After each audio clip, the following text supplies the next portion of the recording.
Meine Arbeit in der Sexualpädagogik ist so ein bisschen, dass die Jugendlichen lernen, zu wissen, was ist echt und was nicht. Hey, du Sexualpädagogin, tu nicht so, als ob Sex so schwierig wäre.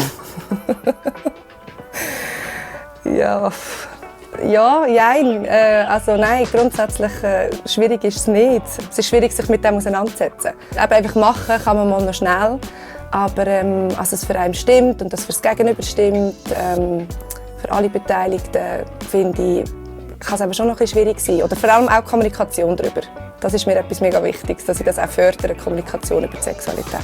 Du erklärst den Leuten doch nur, was sie eh schon wissen. Sex liegt in unserer Natur. Ja, das ist richtig. Ja, es liegt in unserer Natur. Und gleich finde ich, dass es eben immer wieder Neues zu lernen gibt. Also es ist ganz klar, dass Sexualität ein lebenslanger Prozess ist und ein lebenslanger Lernprozess ist. Es gibt ja den No Nut November und jetzt gibt es eine neue Abkürzung für im Dezember. Der DDD, der Dick Destroy December. Haben wir Jugendliche erzählt, dass es das gibt, dass wir jetzt am Tag 1 einmal, am Tag 2 zweimal, am Tag 3 dreimal masturbiert zum Beispiel. Aus Pornos kann man doch viel mehr lernen als von dir. Nein. Es hat nicht nur schlechte Aspekte. Das ist so. Meine Arbeit in der Sexualpädagogik ist so ein bisschen, dass die Jugendlichen lernen, zu wissen, was ist echt und was nicht. Je mehr Sexualpartnerinnen jemand hatte, desto besser ist diese Person im Bett.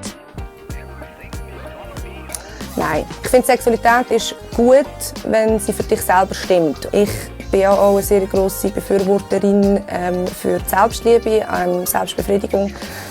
Dort lernt man sich selber kennen, seinen eigenen Körper kennen. Man lernt kennen, was einem gut tut, was man gerne hat, wo man gerne berührt wird, wo nicht. Es geht mega fest um dich selber, wie du mit dir selber bist in der Sexualität und wie du dich kennst. Wie lange geht guter Sex? Ja. Also meine Antwort ist immer, das kann von wenigen Minuten bis über mehrere Tage gehen. Weil eben Sex nicht nur einfach irgendwie penetrativer Sex ist, man muss auch Sex dann irgendwie mal ein bisschen definieren. Reden wir hier von einfach eben Penetration von einem Penis in eine Vagina oder was gehört eben alles zu Sex? Also ist irgendwie, wenn man eben knutscht, sich auszieht, sich anlenkt, streichelt, gilt das auch schon als Sex, für gewisse Leute schon, für gewisse nicht. Ja, also sehr, sehr divers und individuell, genau.